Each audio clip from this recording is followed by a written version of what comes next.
오늘 우리에게 주시는 하나님의 말씀은 사도행전 13장 21절에서 23절 말씀입니다. 사도행전 13장 21절에서 23절 말씀, 우리 세 절 말씀이니까요 같이 합독해서 읽도록 하겠습니다. 같이 읽겠습니다. 시작.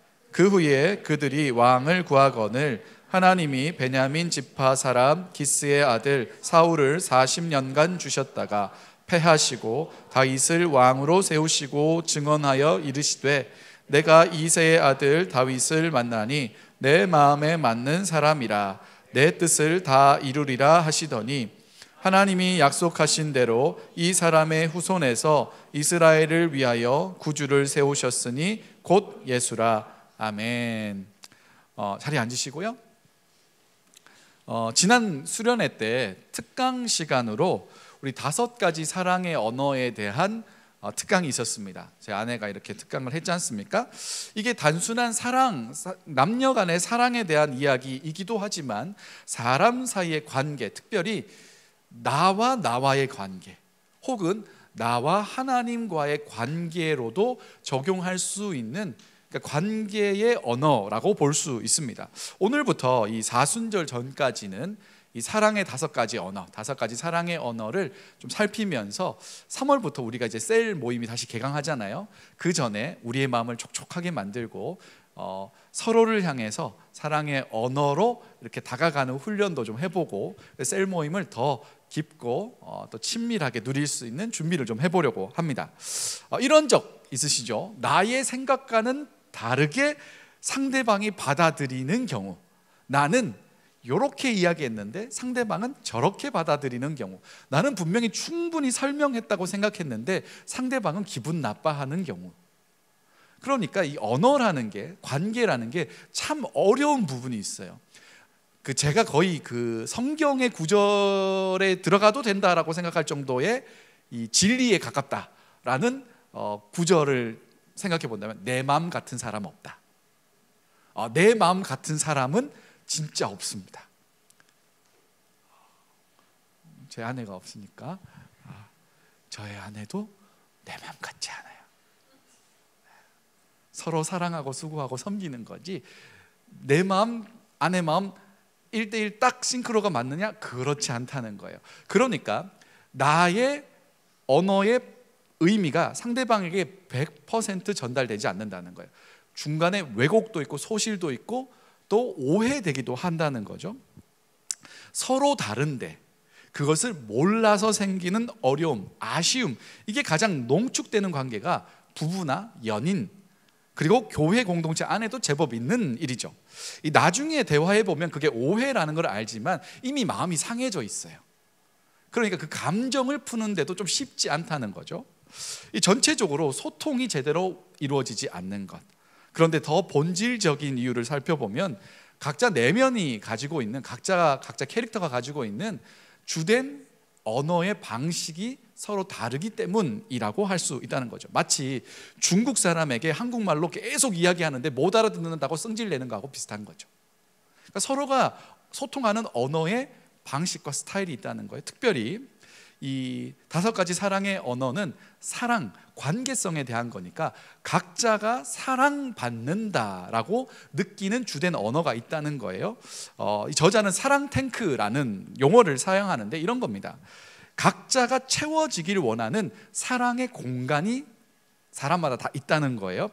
그런데 이 사랑의 탱크는 무엇으로 채워지냐면 그 사람이 가지고 있는 주된 사랑의 언어로 채워진다는 거예요.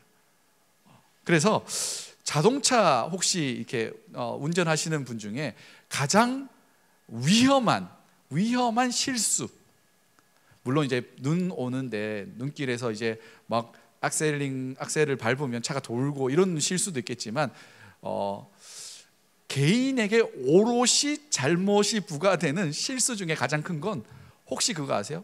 휘발유차에 경유를 집어넣는 거. 이게 장난 없습니다. 그 연료 파이프라인을 다 갈아야 돼. 시동을 절대 걸면 안 돼요. 근데 휘발유차의 디젤은 이 주유하는 사이즈가 달라서 잘 안 들어가긴 하거든요. 캐나다도 그래요. 한국도 그래요. 그러니까 휘발유차에 디젤을 넣을 수 있는 방법은 그 안 들어가는 구멍에다가 억지로 맞춰가지고 넣는 수밖에 없는데, 반대의 경우가 문제가 됩니다. 디젤 차량에 휘발유 그 주유구가 주유하는 그 구멍이, 그 대롱 그 관이 더 얇아요. 그래서 쑥 들어간단 말이죠. 그래서 주유를 해버리면 디젤 차에 휘발유가 들어가는 거예요. 저도 경험이 아찔해요. 그게 시동을 안 걸면 석션하고 막 밀어내고 해서 어떻게든 만들 수 있는데, 시동을 거는 순간 엔진으로 다 들어갔잖아요. 그러면 이제 한 2달은 생각하셔야 되고, 그냥 포기하셔도 되고 근데 실제로 그런 혼유 사건이 되게 많다는 거예요. 비슷한 거예요. 각자가 가지고 있는 사랑의 언어가 있어요. 어떤 사랑의 언어는 디젤이라고 생각해봐요. 아무리 휘발유를 넣어도 그게 사랑으로 다가오지 않는 거예요. 나를 소중하게 생각해 주는 걸로 안 받아들여진다는 거예요. 나는 최선을 다해서 기름을 최고로 풀로 다 채워 넣었어요. 근데 나는 여전히 empty 상태인 것처럼 느껴진다는 거예요. 그래서 각자가 가지고 있는 사랑의 언어를 잘 이해하는 게 중요하다는 거죠. 이게 사람 사이의 관계도 그렇지만 자신과의 관계에서도 충분히 적용되는 겁니다. 그러니까 내가 나를 잘 모르면 내가 나를 위해서 엄청나게 수고하지만 그것으로 내 마음이 평안해지거나 안정감을 누리거나 사랑받고 있다고 못 느끼는 거예요. 그거 되게 슬픈 일 아닙니까? 우물을 계속, 물통에서 물을 계속 길러보는데 빈 우물을, 빈 그 버킷으로, 밑이 뚫려 있는 버킷으로 계속 퍼올리는 수고는 해도 거기에 물이 담겨 있지 않은 상황이 돼버리는 거죠. 그래서 저자는 일반적으로 사람들이 사랑받고 있다는 그 언어, 사랑 탱크를 채우는 언어를 총 5가지로 분류를 했죠. 이 5가지 모두를 사람이 가지고 있을 수도 있겠지만 주된 언어가 있습니다. 그래서 이번 주부터 4번에 걸쳐서, 중간에 2개를 한꺼번에 묶어서 갈 거고요. 그래서 4번에 걸쳐서 이 사랑의 언어를 좀 살펴보려고 해요. 수련회 오신 분들은 특강 때 이 테스트를 했습니다. 그죠? 그런데 수련회 참석하지 못하신 우리 예배 드리는 인원 중에 한 35명 정도, 한 40명 정도는 테스트를 못 해보셨기 때문에 예배를 마치시고 나가시면 종이가 있습니다. 거기 테스트를 해보시면 됩니다. 자, 첫 번째 사랑의 언어는 인정하는 말입니다. 다른 말로 표현하면 나와 내가 한 일에 대해서 칭찬해 주는 말입니다. 이게 인정하는 말은 자신의 사랑의 언어, 이 인정하는 말, 다른 것보다 누군가가 나에 대해서, 내가 한 일에 대해서 관찰해주고 세심히 살펴봐주고 그걸 잘 표현해 줄 때 사랑을 느낀다는 거예요. 고마움을 느낀다는 거죠. 어떤 프로젝트를 여러분이 맡으셨습니다. 회사에서 부장님이 이런 프로젝트 한번 해봐 해가지고 엄청 열심히 준비했어요. 야근도 하고 막 사람들한테 그 피해 주지 않으려고 최선을 다해서 열심히 준비했어요. 그때 어떤 결과가 나왔다고 생각해 봅시다. 내 주변에 있는 동료가 이렇게 이야기해 준다면, 우와, 진짜 밤늦도록 열심히 최선을 다해서 수고하더니 진짜 이런 결과를 냈네요. 정말 수고 많으셨어요. 너무 멋져요. 대단합니다 라고 이야기해 줬을 때 어깨가 뿡뿡 올라가는 사람이 있잖아요. 이런 사람들은 이제 인정하는 말에 사랑의 언어를 가지고 있다고 볼 수 있겠죠. 그런 말에 나의 모든 수고와 피곤함이 스르르 녹는다면 그 사람은 인정하는 말에 사랑의 언어를 가지고 있을 가능성이 높다는 거예요. 이제 제 앞에 준민 형제가 있는데, 우리 오늘 운동 많이 하니? 자, 준민 형제가 있는데 오늘 그 유난히 이제 불 끄고 이렇게 조명 딱 하고 하니까 좀 멋있어 보였거든요. 저는 마지막에 그 손을 쫙 들고 하는데 정면으로 화면을 가리면서 얼굴에 그림자를 딱 씌우는 이제 다음 주는 이렇게 든다 봐라. 준민 형제가 찬양을 진심으로 선곡하고 진심으로 부르죠. 네, 이게 목이 상하진 않을까 싶을 정도로 엄청 열심히 준비한단 말이에요. 이런 거를 보면서 제가 이렇게 표현한다고 해요. 준민 형제가 찬양을 인도할 때 제 영혼이 막 뜨거워지고 정말 우리가 하나님 앞에서 찬양한다는 그런 마음이 들어서 너무 좋습니다. 준민 형제가 찬양 인도할 때 저는 참 행복합니다 라고 말할 때 본인은 지금 마음이 어떻습니까? 두근두근거려요? 그럼 이제 BGM이 흘러가지. 띠리띠띠. 이렇게 인정하는 말로 표현해 볼 수 있다는 거예요.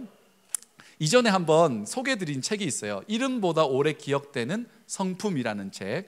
그 책에서 사랑을 제가 설명할 때 사랑은 취향을 뛰어넘는 용기 있는 선택이다 라고 말씀을 드렸는데, 그 책이 성령의 9가지 열매에 관한 이야기거든요. 그 중에 기쁨이라는 대목에 이렇게 표현하고 있어요. 기쁨에 대해서, 웃는 사람들과 함께 웃기 위해서는 우리에게는 사전 준비가 필요합니다. 상대방의 장점을 인정하고 칭찬할 때 우리는 일시적인 당혹감을 이기는 능력이 필요합니다. 내 친구가 나보다 인정받는 순간이 올 때 잠시 내가 왜소해지는 느낌이 오기 때문입니다. 그리고 이렇게 표현해요. 상대방에 대해서 교만이라는 감정을 품는 게 어떤 거냐면, 나보다 더 인정받는 사람이 있는 것을 못마땅하게 여기는 마음이 교만이라는 거예요. 그리고 행복한 모임은 사랑의 수고의 모임이라기보다는 감사와 칭찬의 모임이다 라고 표현해요. 자, 우리가 누군가를 인정할 때 그게 쉽게 안 나오는 이유는 상대방과 나를 비교하기 때문에 그래요. 상대방이 잘한 건 잘했다고 표현해 줄 수 있어야 되는데, 내 마음에 뭐 잘났네, 쟤는 집이 좋으니까, 가진 게 많았으니까, 옆에서 도와주는 사람들이 많았으니까, 그런 이유를 막 찾으면서 그 사람이 했던 그 노력을 조금 뭐랄까 좀 비꼬아서 생각하려는 마음이 우리에게 찾아온다는 거예요. 그래서 상대방을 진짜 인정하기 위해서는 내 마음속에 찾아오는 그런 감정들 있잖아요.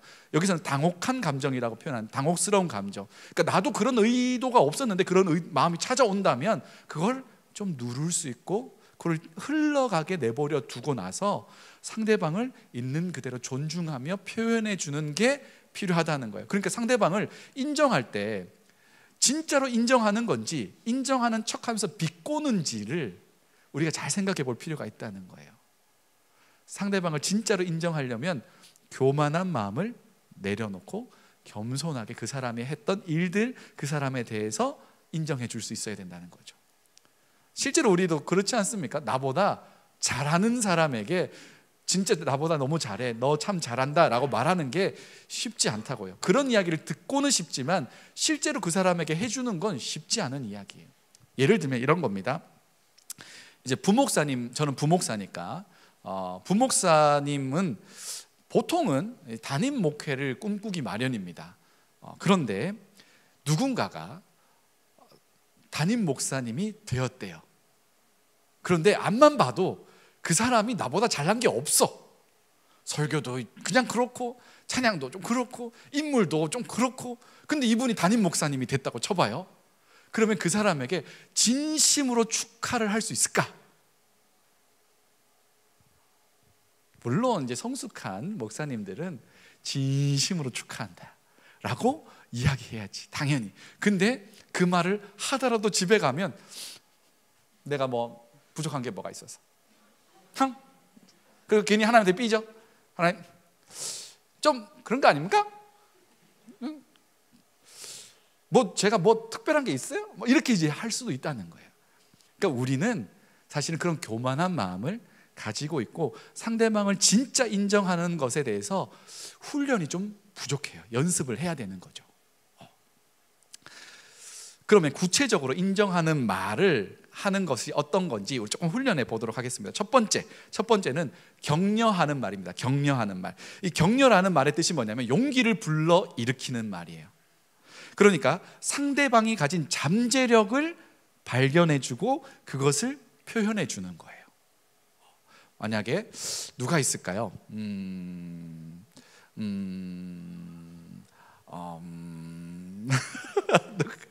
우리 진우가 있다고 칩시다. 진우는 기타를 엄청 잘 치니까, 일렉 기타 엄청 잘 치니까. 근데 이제 잘 못 쳤을 때라고 생각해 봐요. 근데 이제 이 사람의 잠재력을 발견하는 거예요. 그러려면 뭐가 필요해요? 관찰이 필요해요. 관찰. 일렉 기타는 생각보다 시간이 많이 들어가는 그 연습 시간이 많이 들어가는 악기예요. 실제로 이 음색도 많이 맞춰야 되고, 여기 뭐 이 페달보드라고 부르는 이렇게 전자 장비가 있지 않습니까? 이거 음색 하나하나 다 맞춰야 되고, 띵 쳤을 때 띵띵띵띵띵 하게 나올 건지, 띵 쳤을 때 띠디디디디디 나오, 그 인터벌도 다 조절해야 되고, 뒤에가 띠띠띠띠띠 사라지게 만들 건지, 뒤로 가면서 더 뚜렷하게 만들 건지, 그런 걸 하나하나 다 조절해야 되거든요. 그러니까 일렉 기타로 예쁜 소리를 만든다는 건 꽤나 끈기를 가지고 있어야 되고, 그냥 처음에는 멋져 보일 수 있겠지만 상당히 시간이 많이 들어가는 작업을 해야 된다는 거예요. 그러면 이렇게 이야기해 볼 수 있겠죠. 이 친구가 찬양이 다 끝내 찡 잘했어. 그러면 이분을 이렇게 격려할 수 있는 거예요. 이렇게 하기까지 얼마나 많은 시간과 에너지를 쏟아가서 이렇게 예쁜 소리를 만들었을까요?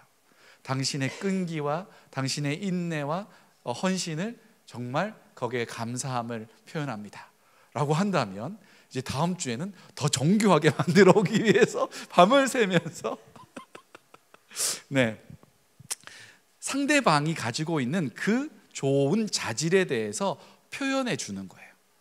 그러려면 진짜 좋은 눈을 가지고 있어야겠죠. 상대방을 바라볼 때 그 좋은 마음으로 상대방의 잠재력들을 이렇게 살펴봐 주는 그런 노력들이 필요하다는 거죠.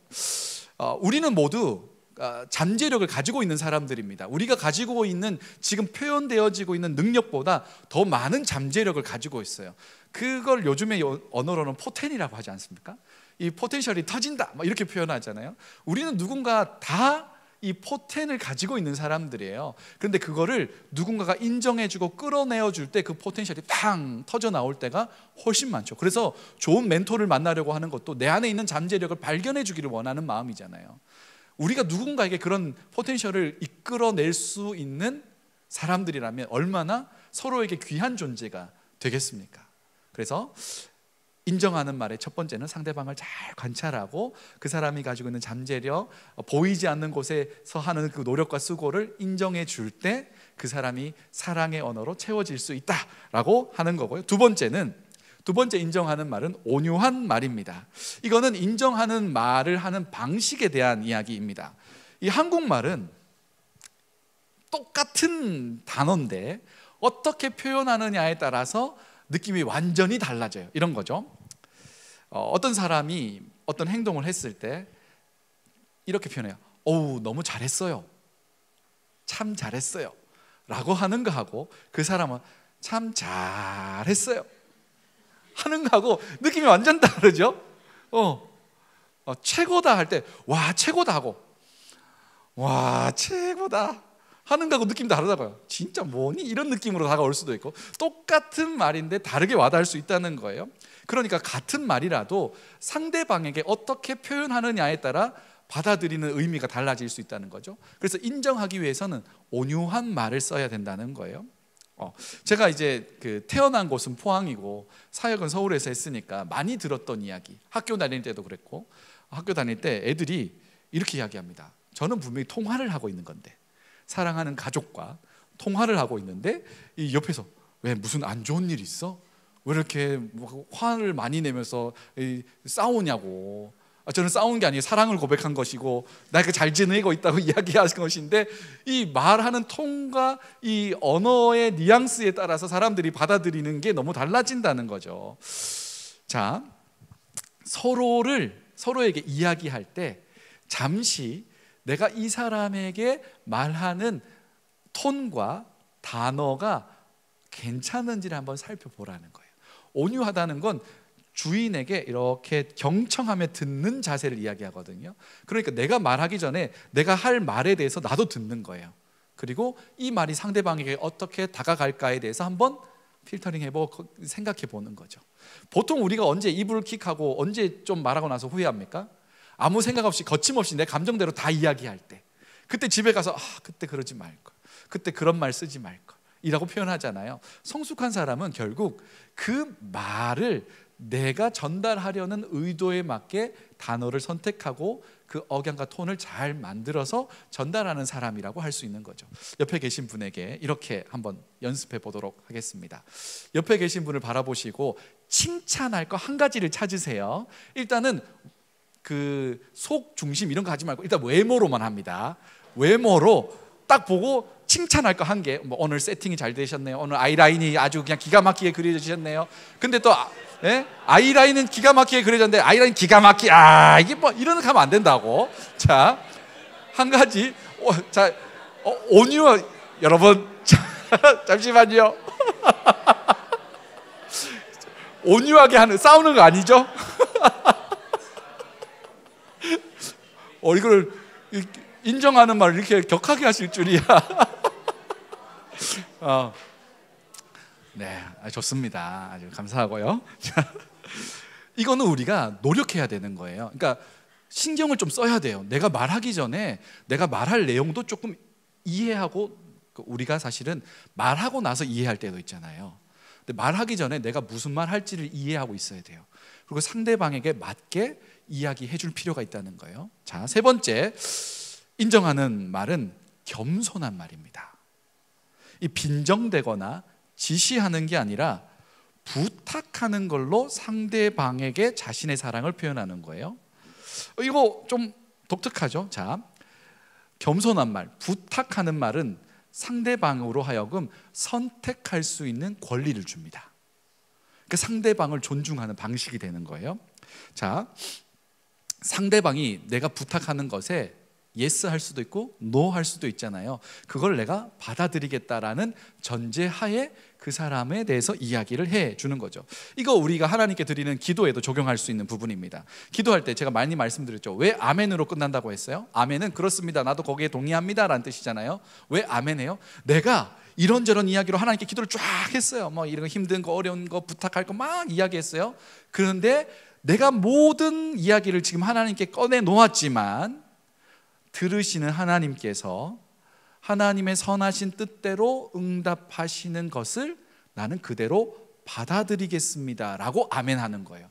그러니까 내 기도대로 꼭 해주세요 라고 아멘하는 게 아니라 나는 할 말 다 했고요, 이제 하나님 뜻대로 응답해 주시는 것 내가 받아들일게요 라는 의미의 아멘을 하는 거예요.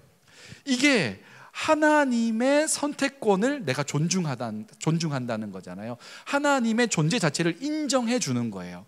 하나님이 나의 하나님이시라는 걸 인정하기 때문에 선택할 수 있는 권리가 하나님께 있습니다 라고 말하는 거죠. 우리가 겸손하게 말하기 어려운 이유가 이런 겁니다. 내가 원하는 걸 꼭 이루고 싶거든요. 상대방에게서 내가 원하는 걸 꼭 끌어내고 싶거든요. 상대방에게 주권이 있잖아요. 자신의 삶을 선택할 수 있는 주권이 있잖아요. 그런데 내 뜻대로 상대방이 따라주기를 바라거든요. 그러니까 내가 상대방의 주인이 되기를 원하는 교만한 마음이 사실은 우리 가운데 깔려 있는 거예요. 그래서 선택의 권리를 주기가 어렵다고요. 그래서 인정한다는 건 상대방이 나와 동등한 입장, 그리고 상대방에게도 선택할 수 있는 권리가 있다는 걸 말하는 것이 곧 그 사람을 인정하는 게 된다라는 거죠. 이런 거죠. 연애할 때 이거 제가 이제 아무리 많이 생각을 해봐도 꼭 한 번은 해야겠다라는 클래스가 있습니다. 바이블 클래스인데 이제 크리스찬 연애학개론 이런 거 해야겠다라는 생각이 드는데 보통은 대학생들에게 보통 이런 강의를 하는데 우리 캐나다는 많이 순수하시고 착하시고 이래가지고 수준을 여러분들에게 맞춰서 해도 되지 않을까라는 생각이 들어서, 자, 상대방에게 뭐 먹을래라고 물어볼 때 제일 좋은 방식을 이야기해 보겠습니다. 제일 어려운 거잖아요. 남자들이 가장 많은 그 수수께끼를, 그냥 곤란함을 겪는 거. 이제 밥을 먹어야 돼요. 그러면 우리 맛있는 거 먹으러 가자. 그러면 이제 이렇게 그 파트너 여성분들이 이렇게 대답할 때가 있습니다. 이건 전형적으로 한국 사람들 대상입니다. 자, 우리 맛있는 거 먹으러 갈래? 그래. 뭐 먹으러 갈까? 그러면 여자친구가 대답해줘요, 안 해줘요? 안 해줍니다. 나의 속마음을 알아맞혀봐 라는 이제 그 도저히 풀 수 없는 수수께끼가 이제 시작되는 거예요. 그러면 떡볶이 먹으러 갈까? 그러면 떡볶이는 별론데 라고 한다면, 내가 너무 연기했나? 미안. 그렇게 떡볶이는 별론데 라고 하면 그거는 굉장히 고마운 일이에요. 자기 의사를 표현했잖아요. 근데 점점점점점 아직 그것으로 나를 이해할 수 없어. 조금 더 맞춰봐. 막 이제 혼란에 빠지기 시작해요. 자, 이런 그 미궁 속에 빠져들어갈 때 가장 좋은 방식은 선택권을 주는 겁니다. 그런데 그 선택권을 제한된 선택권을 주는 거예요. 자, 만약에 오세이가 앞에 있으니까 오세이 자매에게 이런 거예요. 이제 내가 뭘 먹으러 가자라고 이야기를 할 거예요. 그런데 한식 먹을까 양식 먹을까? 한식, 이런 식으로. 그러면 덮밥 종류 먹으러 갈까? 아니면 국물 종류 먹으러 갈까? 이게 선택권을 주지만 제한된 선택권. 여러분들은 주관식으로 풀려니까 어려운 거예요. 이 객관식으로 바꿔야 되는 거예요. 이런 게 이제 크리스천 데이팅의 이제 기술. 자, 옆길로 샜지만 인생에 여러분 큰 도움이 되는 그런 겁니다. 자, 정리를 한번 해보죠. 5가지 사랑의 언어의 첫 번째는 인정하는 말이에요. 인정하는 말은 누군가가 나나 내가 한 일에 대해서 그 말하는 사람의 입장, 말하는 사람의 생각과 주관, 말하는 사람의 목적이 가득 담긴 말이 아니라 나를 있는 그대로 관찰해주고 내 안에 있는 잠재력들을 발견해주고 숨은 노력들을 생각해주고 그것을 내가 들을 수 있는 언어로 표현해 주는 것, 그게 인정하는 말의 방식이고, 보다 근본적으로는 선택할 수 있는 그 권리를 준다는 건 당신은 그럴 수 있는 존재라는 그 존재에 대한 인정이 담겨져 있는 거다라는 의미를 하는 거죠. 자, 혹시 여기에서 나의 사랑의 언어가 인정하는 말이신 분이 있나요? 우리 좀 그렇구나. 나는 몰랐는데 우리 아내가 내가 인정하는 말이래. 그래가지고 실제로 맞는 것 같아요. 그래서 누군가가 이제 탁 했을 때 저에게 이렇게 이런저런 이야기를 해주면 그게 피로를 이제 녹아내리게 하는 그런 좋은 게 있더라고요. 예배 후에 안 해보신 분들 테스트 해보시고요. 오늘 본문에도 사랑의 언어가 등장을 합니다. 이 사무엘상 16장 7절 말씀인데요. 같이 한번 읽어보시죠. 시작.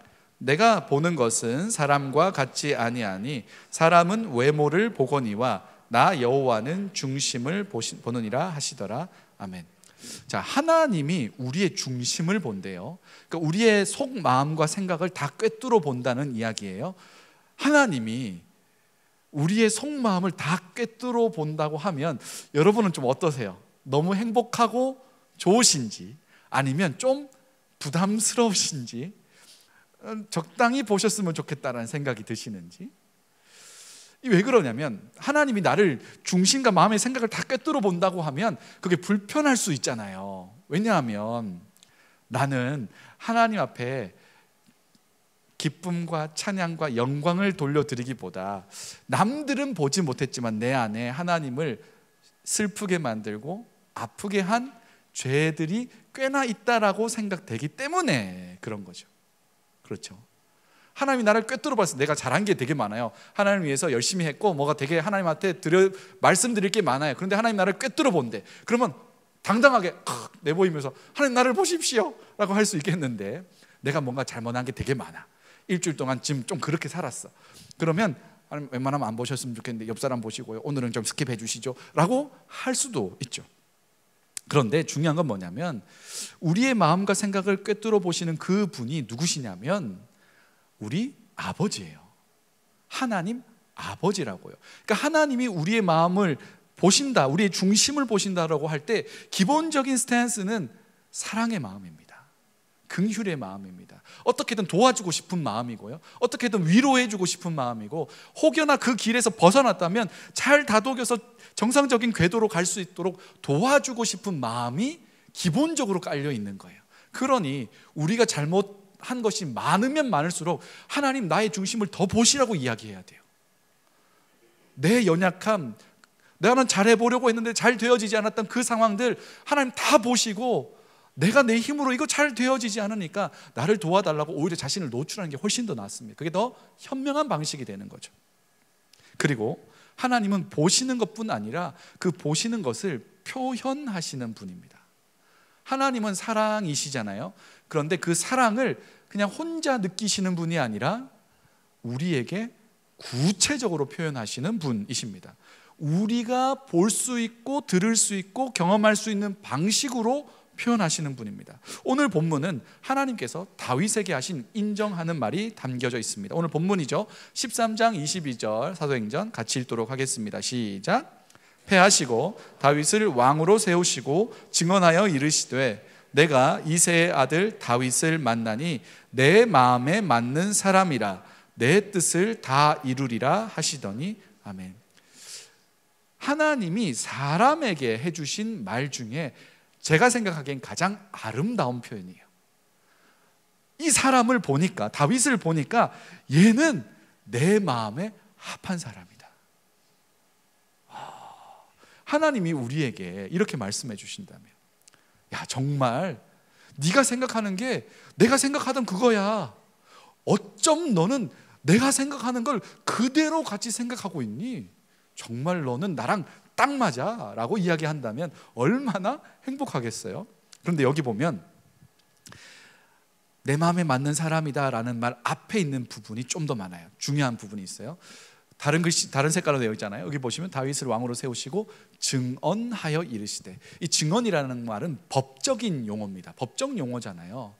그러니까 이거는 사실과 틀림이 없는 진짜 사실을 이야기하는 거예요. 그러니까 하나님이 우리에게 이야기하실 때 그 말은 그냥 우리 기분 좋으라고 하는 말이 아니라는 거예요. 우리에게 하시는 어떤 말씀은 그냥 우리를 위로하기 위해서 그래 내 마음은 그거 아니지만 그냥 네 기분 좋으라고 하는 말이야 라는 게 아니라 진짜 진심으로 사실에 입각해서 하나님의 마음을 그대로 이야기하시는 거라는 거예요. 그리고 뭐라고 되어 있어요? 다윗을 만나니 라고 되어 있잖아요. 이 만난다는 말이 이 휴론이라는 용어인데 이거 어떤 뜻이냐면 내가 발견했다라는 뜻이에요. 여러분, 막 중요한 걸 찾으려고 막 뒤져봤는데 아무리 찾아도 안 나오다가 갑자기 마지막에 탁 발견됐을 때 기쁨이 있잖아요. 와, 찾았다. 다윗을 볼 때 하나님이 와, 찾았다, 드디어 찾았다 이렇게 하시는 거예요. 하나님의 기쁨, 하나님의 설레임, 하나님의 감정이 고스란히 들어있는 단어가 만나니라는 거예요. 그리고 하나님이 표현하시죠. 내 마음에 맞는 사람이다. 이 구절을 조금 더 설명해 볼게요. 이건 어떻게 설명할 수 있냐면 두 사람이 같이 시작해서 길을 걸어갑니다. 같이 뭐 여기서 팀홀튼까지 차 마시러 간다고 생각해 보세요. 별로 멀지 않은 길이잖아요.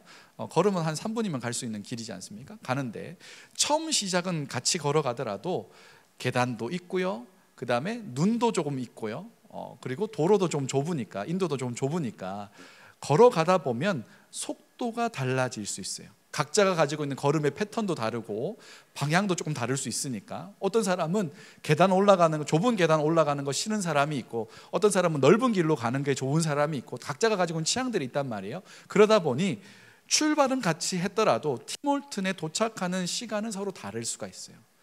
가는 루트도 다를 수도 있겠죠. 어떤 사람은 여기 위로 쭈르륵 올라가는 사람, 어떤 사람은 여기 그레이스 채플로 가가지고 위로 올라가는 사람, 아니면 여기 메인 통로로 해서 올라가는 사람, 방향도 다 다를 수 있다는 거예요. 그런데 내 마음에 맞는 사람이라는 그 말의 뜻은 뭐냐면 맞는다, 맞다라는 건 어떤 대상을 바짝 뒤쫓아가는 걸 의미합니다. 이게 그 체이스하는 게 아니에요. 추적하는 게 아니고 그 사람 뒤를 바짝 쫓아서 같이 걸어가는 것.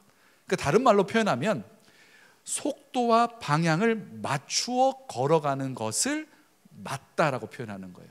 그러니까 다윗을 향해서 하나님이 내 마음에 맞는 사람이다 라고 표현하는 건 뭐냐면 이 사람 다윗은 내 말, 하나님의 말씀을 귀하게 여겨서 자신의 삶의 걸음의 속도와 방향을 그 말씀에 맞추어 걸어갈 수 있는 사람이다 라고 이야기한 거예요. 하나님 보실 때 그게 하나님의 마음에 맞는 사람이에요. 다윗은 달리고 싶은데 하나님이 좀 천천히 갈까? 라고 말씀하시면 천천히 갈 수 있는 사람. 다윗은 좀 편한 길을 가고 싶은데 지금은 광야로 나갈까? 그러면 광야로 나갈 수 있는 사람. 다윗은 좀 쉬고 싶은데 하나님이 아니야, 지금 좀 달렸으면 좋겠는데, 그러면 누워있던 자리를 박차고 일어나서 달려갈 수 있는 사람. 하나님의 말씀에 나의 삶의 걸음의 속도와 방향을 거기에 맞추는 사람을 하나님의 마음에 맞는 사람이라고 표현한다는 거죠. 여러분 어떤 사람을 만났을 때 같이 좀 걸어보시면 그 사람의 성향을 알 수 있습니다. 같이 이제 만났어요. 오랜만에 만났어요. 그래가지고 나도 이 사람 좀 호감도 있고 이 사람도 나한테 조금 호감이 있는 것 같아요. 썸은 시작되지 않았지만 내 마음에 썸띵이 일어난 상황일 때 이제 만나가지고 다운타운에서 만나서 아니면 영핀치에서 만났어요. 그래가지고 걸어가는데 걷는 걸 잘 보세요. 이 사람이 내 걸음걸이의 속도에 맞추는지 자기 속도에 내가 맞추기를 바라는지 좀 보시라고요. 아주 단순한 건데 앞장서서 막 걸어가는 사람도 있어요. 어떤 사람은 그냥 나랑 같이 걸어가는데 나를 전혀 신경 쓰지 않고 계속 딴 거 보면서 막 걸어가는 사람도 있고, 어떤 사람은 내 걸음을 신경 쓰는 사람이 있어요. 웬만하면 같은 선상에서 걸어가려고 이렇게 하는 사람이 있다고요. 그러면 빨리 걸어가는 사람, 딴 데 보는 사람, 나랑 맞추어 걸어가는 사람 중에 어떤 사람이 나를 더 인정하고 존중하고 있는 겁니까? 같이 걸어가는 사람. 하나님도 그런 사람을 원하고 계신다는 거예요. 자, 조금 더 신앙적으로 표현을 하자면 내 마음에 맞는 사람, 이런 사람인 거죠. 내 마음에 맞는 사람이라는 것은 하나님께 시선을 고정하고 그 속도와 방향을 맞추어 걸어가는 사람, 그게 하나님을 인정하는 사람이고 하나님도 그 사람을 너무나 기뻐하시는 사람이라는 거죠. 근데 생각해 보면 속도와 방향을 맞추어 걸어간다 하지만 다윗은 실수할 때가 진짜 많았지 않습니까? 실수도 많이 했지만 죄도 많이 지었습니다. 죄도 많이 지었을 뿐 아니라 악행도 많이 저질렀습니다. 그런데 중요한 건 뭐냐면 그가 그렇게 잘못했을 때, 그가 그렇게 죄에 깊이 빠져 들어갔을 때 하나님이 말씀해 주시거든요. 야, 너 그거 잘못이야 라고 했을 때 그 하나님의 엄중한 심판의 말씀을 회피하지 않아요. 있는 그대로 다 받아들입니다. 그리고 철저하게 회개하고 잘못에 대한 책임을 고스란히 집니다. 우리가 하나님과 동행하며 걸어간다 하지만 우리의 마음대로 억지로 나갈 때도 많거든요. 그때 하나님이 야, 그거 잘못된 길이잖아, 이렇게 돌아와야지 라고 했을 때 고집 피우지 않는 거예요. 내가 맞아요, 하나님 틀리셨고요. 이게 누구냐면 요나예요. 요나는 내가 맞고 하나님 틀렸습니다 라고 했던 사람이고, 다윗은 야, 너 그거 틀렸잖아, 그 길로 가면 안 되잖아 했을 때 맞아요, 내가 실수했고요, 내가 죄지었고요, 내가 원하는 대로 한번 걸어가 보고 싶어서 이렇게까지 갔어요. 그런데 하나님, 돌아가기가 너무나 어려워요, 도와주세요. 펑펑 울면서 회개합니다. 침상을 눈물로 다 적실 만큼 펑펑 울면서 자신의 존재에 대해서, 자신의 죄에 대해서 회개합니다. 그때 하나님이 어떻게 해요? 그래, 다시 시작하자 하고 주님의 길로 다시 인도해 주시는 거죠. 그리고 다시 걸음이 시작되는 겁니다. 중요한 게 뭔지 알아요? 하나님이 우리가 딴 길로 갔다고 해서 하나님은 훌쩍 혼자 가시는 분이 아니라는 거예요. 하나님은 우리가 딴 길로 가면 그 자리에 멈춰 서 계셔 주시는 분입니다. 우리가 다시 돌아올 때까지 그 자리에서 기다리시고 우리에게 말씀하시고 우리가 돌아오면 다시 여정을 시작하시는 분. 그러니까 하나님은 하나님의 속도대로 가보신 적이 잘 없어요.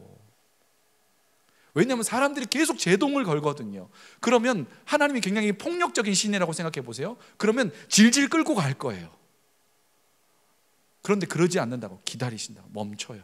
하나님의 속도를 멈춰버려요. 우리의 속도에 맞추시려고. 우리를 얼마나 인정하시면 그러냐고요. 그리고 말씀해 주시는 거죠. 이리 와라, 그거 너 위험한 길이야, 그거 죄로 가는 길이 아니야, 이리 와. 우리가 인정하고 돌아오면 그때 다시 우리와 여정을 시작하시는 분. 그러니까 다윗을 향해서 내 마음에 합한 자라 했을 때 다윗이 하나님의 속도와 방향을 맞추는, 그것 때문에 하나님이 내 마음에 맞는 사람이라고 했지만 하나님은 늘 언제나 우리에게 속도와 방향을 맞추고 계셨어요. 우리의 걸음에 우리를 인정해 주시고 존중해 주셨기 때문에 우리의 속도에 붙이지 않도록 도와주시고 계셨다고요. 우리가 멈춰가 주저앉아 버리면 하나님도 주저앉아 가만히 기다려 주시는 거예요. 말씀을 통해서, 찬양을 통해서, 주변에 있는 공동체를 통해서 다시 일어날 수 있도록 도와주시는 분이죠. 그리고 다시 걸어가는 거예요. 왜냐하면 하나님은 저 목적지로 가장 최단 경로로 빨리 가는 걸 원하시는 분이 아니에요. 우리와 함께 그 여정을 걷기를 원하시는 분이에요. 그걸 통해서 우리가 하나님 닮아가기를 원하시는 분이지, 가장 빠른 길로 가고 싶어서 우리를 끌고 가시는 분이 아니라는 거예요. 그 하나님을 여러분이 경험한다면 하나님께서 제시해 주시는 속도와 방향에 기꺼이 맞출 수 있어요. 그리고 그걸 할 수 있는 힘과 능력도 하나님께서 공급해 주실 거예요.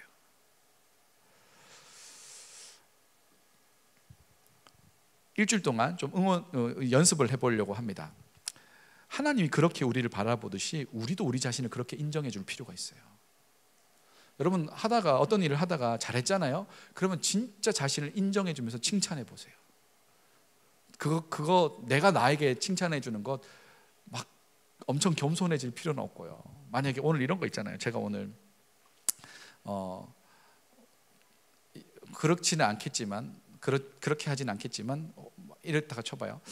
오늘 설교가 잘 된 것 같아요. 그럼 집에 가서 딱 이렇게 나를 인정해 줄 수 있겠죠. 그래, 준비하느라 고생했고 또 그걸 잘 전달하기 위해서 애썼다. 생각해 보니 너도 참 수고가 많았구나, 잘했다 하고 토닥토닥 해줄 수 있잖아요. 내가 하는 일에 대해서 그렇게 해볼 수 있다고요. 혹은 내가 굉장히 좀 어렵고 힘든 상황 속에서 좌절하고 있어요. 그러면 스스로를 위로해 줄 수 있어야 돼요. 근데 그거를 내가 들리는 언어로 하세요. 생각 말고요. 입으로 표현하는 거예요. 그게 진짜 중요한 거거든요. 오늘 하루 진짜 고생 많았지. 너무나 힘든 상황 속에 진이 다 빠질 만큼 그렇게 너무나 힘든 하루였다. 그치? 아유, 고생했다 라고 스스로를 인정해주고 토닥여줄 필요도 있다고요. 왜냐하면 하나님이 우리에 대해서 그렇게 해주시거든요. 우리를 관찰하시고 우리의 존재 근본을 살펴보시면서 우리를 있는 그대로 표현해 주시는 분이고, 우리에게 들리는 언어로 표현해 주시는 분이거든요. 그 하나님의 사랑과 그 인정하는 언어에 익숙해지면 우리 스스로도 우리를 향해서 그렇게 할 수 있고, 우리 주변에 있는 사람들에게도 그렇게 할 수 있다는 이야기이죠. 내가 나를 인정해 주지 못하면 다른 사람은 나를 인정하기 어렵습니다. 내가 나를 인정해 줘야 돼요. 근데 누구의 눈으로 인정해 주는 거예요? 하나님의 시선으로 나를 인정해 주는 거예요. 내가 넘어졌어요? 근데 하나님 기다려 주시잖아요. 이야기해 주는 거예요. 하나님 기다리고 계신다. 우리 일어날 수 있다. 할 수 있다. 이야기해 주는 거죠. 실제로 하나님 우리에게 구체적으로 들리는 언어로 말씀해 주실 겁니다. 그리고 내 삶의 영역 가운데 있는 사람들에게 인정하는 말을 해 주는 거죠. 이걸 훈련이 필요했다 했지 않습니까? 겸손하게, 온유하게 있는 사람 그대로를 격려하면서 이야기해 보는 거죠. 그때 그 사람의 사랑의 탱크가 채워지는데, 여러분 그거 아세요? 휘발유 종의 그 휘발유에도 종류가 여러 가지가 있잖아요. 저는 이제 그 포인트를 쌓기 위해서 에쏘에서 넣는데, 에쏘에 가면 뭐 슈프림 플러스인가 뭐 있잖아요. 옥탄가 높은 거. 그거 넣으면 뭐 훨씬 더 차에 좋다면서요. 자, 물론 저는 제일 낮은 88을 넣고 있지만 사랑의 언어를 채우는 휘발유는 똑같을 수 있는데, 인정하는 말은 똑같을 수 있는데 그 농도와 이 진함의 정도가 다를 수 있다고요.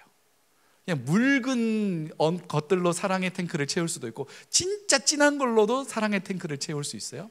그러니 이걸 훈련하고 연습할수록 또 하나님께서 우리를 사용해 주셔서 그 사람을 인정해 줄 때 진짜 고급 그 휘발유가 차오르는 것처럼 그 사람의 사랑의 탱크를 채워 나갈 수도 있다는 거죠.